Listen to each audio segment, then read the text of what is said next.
Hi YouTubers, this is your friendly neighborhood reviewer, Evelyn. I just came back from watching Spider-Man No Way From Home. I'm going to insert a little bit of some blogs, the journey to get there, but let me tell you, as promised, I'm going to be reviewing the movie. This movie, Spider-Man No Way From Home, will be some spoilers alert because you cannot talk about this movie without not talking about the spoilers.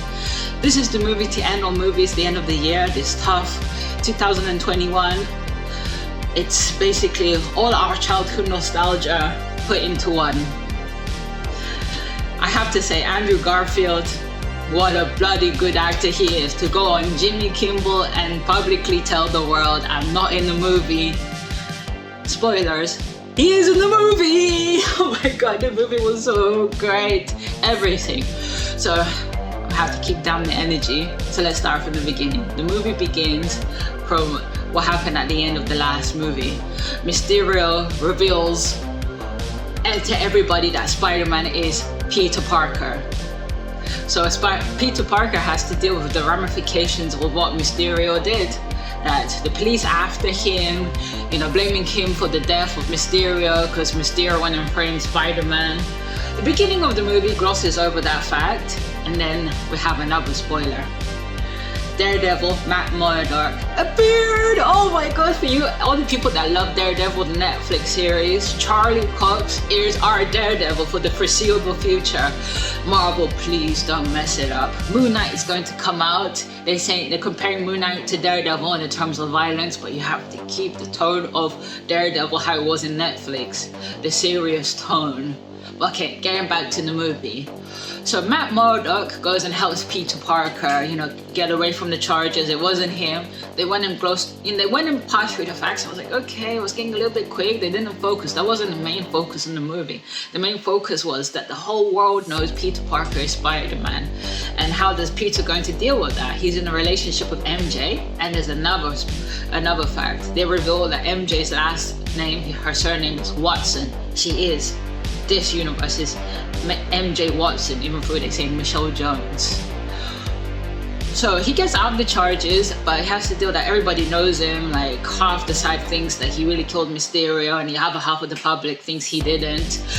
And then we get J. Jonah Jameson, the main antagonist against Spider-Man, slandering him, incriminating him.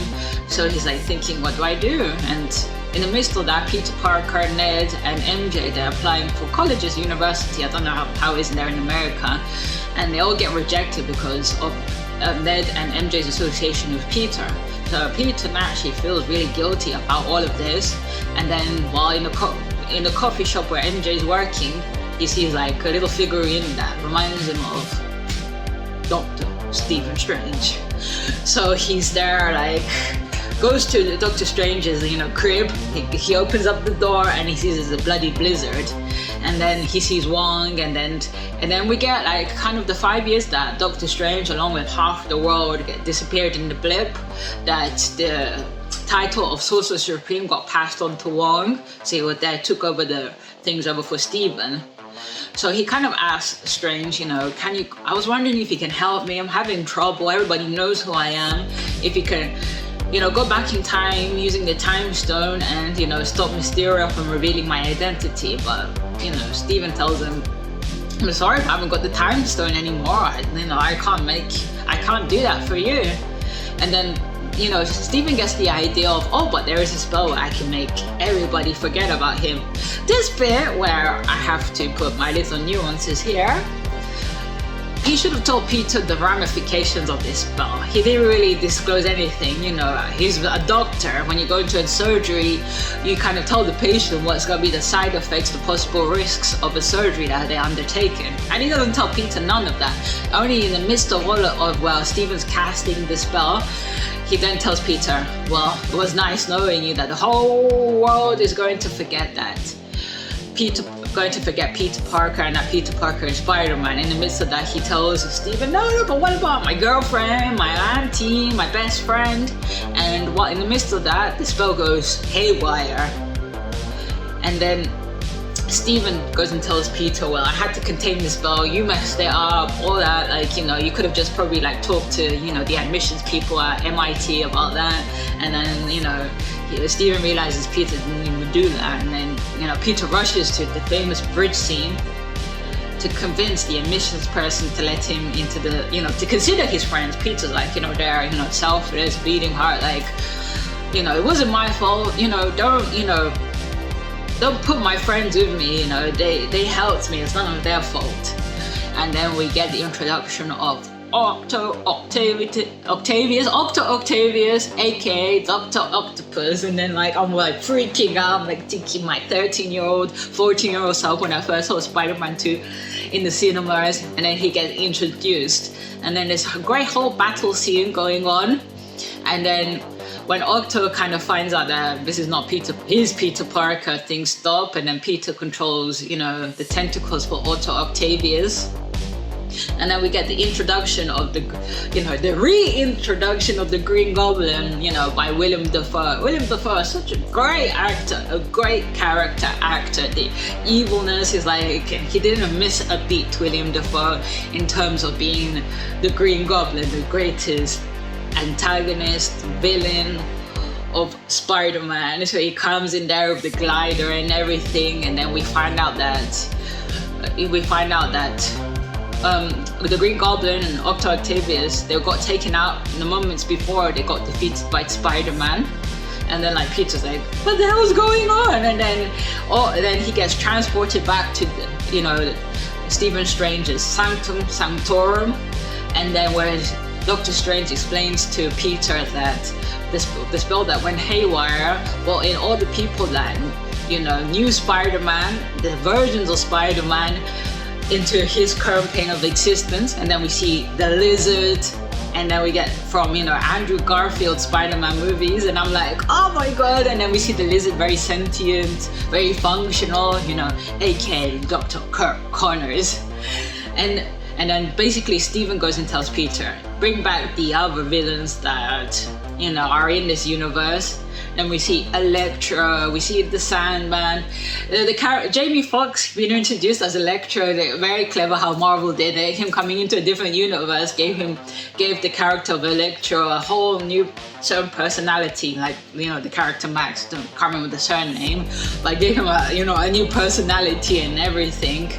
So the moral of this film is basically about rehabilitation, the sacrifice. Like this movie was the real Spider-Man's real beginning. No more technology from Tony Stark, no more nothing. It's Peter finally realizing what it means to be Spider-Man. I'm not going to start explaining the whole movie because I want this to be the core of my reaction of this movie. And there are some sad bits. There are really sad bits. I'm going to say the sad bit right now. Aunt May dies. And it's the saddest bit at all. And before she ends up passing away, she tells Peter, you know, him not sending back the villains to go back to their point of time of death was not a mistake, even though she was dying. And she says Uncle Ben's immortal words, with great power comes great responsibility. And then she passes away. And then it's a really hard scene. Like, I did feel emotional about it, but it wasn't quite that emotion for me, but I'm not gonna like concentrate on those parts. So he ends up going off, and because before that he finds out that the villains were going to return back to their point of death, but when he got introduced to Norman Osborn, he saw that Norman obviously had some psychological difficulties, and he, you know, the more like the film was going on the strings on rehabilitation, and if people can change, you know, all the villains, Dr. Octavius was never really evil. You know, he had that fortunate, you know, side effect of the chip on the back of his neck, and when they fixed that, he, you know, came back to his morals. He didn't hear voices in his head. And Jamie Foxx's character, like, he had like an underdog story. He didn't feel worthy. Norman Osborn had a split personality. He was driven by greed at some points, but at the core of it, he wasn't really that. He wasn't as evil as he made out to be. The Sandman, like, he had a fortunate accident because he was trying to get money for his sick daughter, and then or those unfortunate things. And then we get Andrew Garfield that come in from the different universe, Tobey Maguire, and they come in, and then we have some great action scenes of the three Spider-Man fighting at the top of the Empire, you know, that woman Empire State Building. I'm hoping I'm remembering this right. When I get too excited, I forget these words, I forget stuff. The great fight scenes. We get the previous two predecessors of the Spider-Man talking to Tom Holland's Spider-Man, telling them that we know what you've been through. You remember Uncle Ben. With great power comes great responsibility. The both Tobey Maguire and Andrew Garfield, like they say the same thing, and then they realize Aunt May said that. One thing they didn't really disclose about the Uncle Ben with Tom Holland Spider-Man, but that's besides the point. It's just the words that resonates between all three different planes of existence. That being a hero is about making the tough choices. It's like you have to sacrifice your own personal needs for the greater good. And that's ultimately what this film was about. That when you take on the responsibilities, if you have the power to make change, sometimes you have to sacrifice your own personal wants, needs, and desires for your loved ones. That if you really love your loved ones, you'll be willing to sacrifice anything for them just to keep them safe. And those are the bits that really resonated with me with the movie. This movie was great. I like Andrew Garfield, what a bloody good actor to say to the whole world I'm not in the movie when he clearly was. Great thing that Marvel did. Stay tuned for 2 cutscenes, one with Venom and one the trailer for Doctor Strange 2, Multiverse of Madness, if I'm saying this right. Well, YouTubers, this has been the most authentic reaction video ever. See the movie, I implore you. But anyway, as I leave you all, this was your friendly neighborhood reviewer, Evelyn. Leave a like, share, and subscribe, and I love you all.